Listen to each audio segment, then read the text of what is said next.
অ্যালার্জির কারণে এখন মোটামুটি সব ধরনের সবজি মনে হচ্ছে আর কয়েকদিন পর খাওয়া বন্ধ করে দিতে হবে।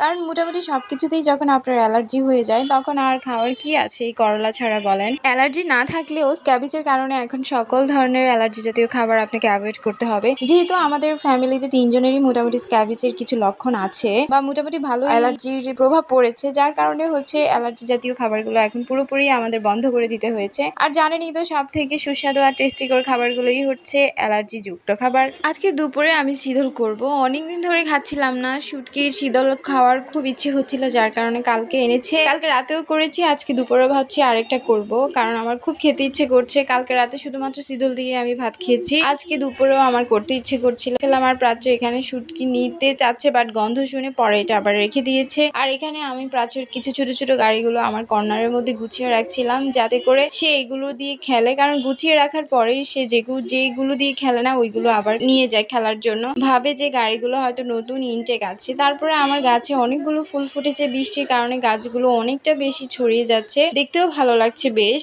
আর আজকে রান্না তাড়াতাড়ি বসিয়ে দিয়েছি, যেহেতু ব্রেকফাস্টটা তাড়াতাড়ি হয়েছে। আর আজকে কলা আলু তরকারি রান্না করবে, এই তরকারিটা আমার খুবই বেশি পছন্দের।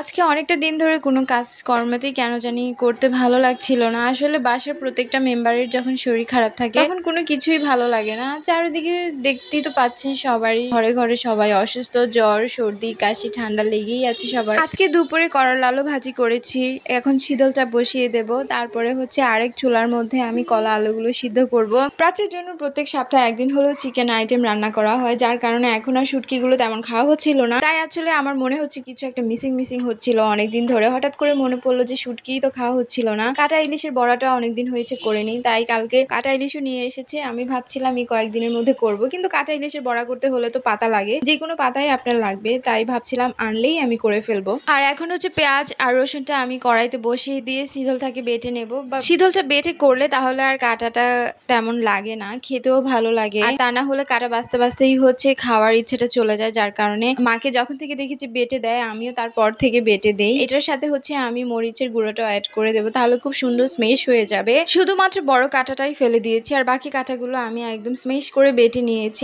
আর এখন হচ্ছে মরিচের গুঁড়াটা অ্যাড করে দেব, জাস্ট একটা বাটা দিয়েই আমি তুলে নেব। তারপরে হচ্ছে কড়াইতে দিয়ে দিব। এভাবে শীতলটা করলে আমার অনেক বেশি ভালো লাগে। আগে যদিও আমি বেটে করতাম না, বাট আমার মা বলেছে বেটে করলে খেতেও মজা লাগে, যার কারণে এখন আমি বেটেই দেই। আর এখানে কলা আলুগুলো সিদ্ধ হয়ে গিয়েছে, আর প্রাচের জন্য অপর চুলাতে আমি দুধটা বসিয়ে দেব। যেহেতু কলা আলুটা সিদ্ধ হয়ে গিয়েছে, কলা আলুটা উঠিয়ে তারপরে দুধটা বসিয়ে দেব, কারণ অনেকক্ষণ হয়েছে দুধটা ভিজেছে। এখন তো মাঝে মধ্যে রান্না করতে গেলে তখন মনে হয় যদি 2টার বদলে 4টা চুলা থাকতো তাহলে হয়তো রান্না বান্নাগুলো আরেকটু তাড়াতাড়ি হয়ে যেত। আমার বাসায় যখন শুটকি বা শীতল জাতীয় কোনো কিছু রান্না বান্না হয় তখন বেশি মনে পড়ে আমার মেজো বোনের কথা, কারণ ও শুটকি শীতল আইটেমগুলো অনেক বেশি পছন্দ করে। যার কারণে যখনই আমার বাসায় ও ছিল, যখনই রান্না করতাম আমি অনেকটা বাড়িয়ে করতাম, বিশেষ করে শীতল আইটেমটা ও খুব বেশি পছন্দ করে। এখনো যখন আমি যদি বাড়িতে যাই তখন ও আমাকে বলে করার জন্য, আমিও করে ফেলি, কারণ সে অনেক পছন্দ করে। আর আমার 2টা আইটেম অলরেডি রান্না করা হয়েছে, শীতল আর হচ্ছে করলা ভাজিগুলা। এখন তরকারি আর ডালটা করলেই আমার দুপুরের রান্না অলমোস্ট শেষ হয়ে যাবে। আর হ্যাঁ, আরেকটা কথা, দেখেন তো সে কখন ধরে আমি বলছি শুটকি শুটকি, অ্যাকচুয়ালি আমার শুটকি পছন্দ না, আমার শীতল পছন্দ, কাটা ইলিশটা পছন্দ। শুটকির মধ্যে পুঁটি শুটকিটা আমার সবচেয়ে বেশি ভালো লাগে, তাও সেটা ভর্তা করলে। তরকারিতে যদি আমি শুটকি দেইও তাও সেটা হচ্ছে আমি একদম স্মেশ করে তারপরে দেই, যাতে খাওয়ার সময় কামড় না পড়ে। বেশ কয়েকদিন পর আমার হাজবেন্ড আবার আমার পছন্দের আরেকটা জিনিস নিয়ে আসলো বাজার থেকে, আর এখানে পাতার বড়া করবো বলে লাউয়ের ডগা নিয়ে আসছে। কি সুন্দর দেখতে ছিল, একদম পুরো সতেজ ছিল, বাট আমার তো রান্না হয়ে গিয়েছে, আজকে আর এটা করতে পারবো না। আর এখানে যেহেতু আমি মাছ আর তরকারিগুলো ভেজে রেখেছি আগেই, তাই এখন শুধু সম্বারটা দিলেই হচ্ছে তরকারি মোটামুটি এগিয়ে যাবে। ডালটাও সিদ্ধ হয়েছে। আজকে রান্নাটা তাড়াহুড়া করার কারণ আমি মাথায় শ্যাম্পু করব, কারণ মাথায় শ্যাম্পু করলে আমার অনেকটা সময় বাথরুমে কাটানো লাগে, যার কারণে তাড়াতাড়ি রান্না বান্নাটা শেষ করলে শ্যাম্পুটাও তাড়াতাড়ি হয়ে যায়। যেহেতু মাত্র কিছুদিন আগে জ্বর থেকে উঠেছি, তাই মাথায় শ্যাম্পু করতে সাহস হচ্ছিল না, তারপরেও করে ফেলেছি। কারণ বাসায় থাকার পরেও এত ময়লা যে মাথায় কোথা থেকে আসে আমি নিজেও জানি না। আর শ্যাম্পু করার 1-2 দিন আমার চুল পুরা কাজী নজরুলের মতো হয়ে থাকে, এগুলো ফুলে থাকে, একদম বাজে অবস্থা হয়ে থাকে, যার কারণে এগুলোর দিকে তাকানোই যায় না। তো আজকের মতো এতটুকুই, আশা করছি আপনাদের ভিডিওটা ভালো লেগেছে। নেক্সট ব্লগে আবারও দেখা হবে। Tata bye.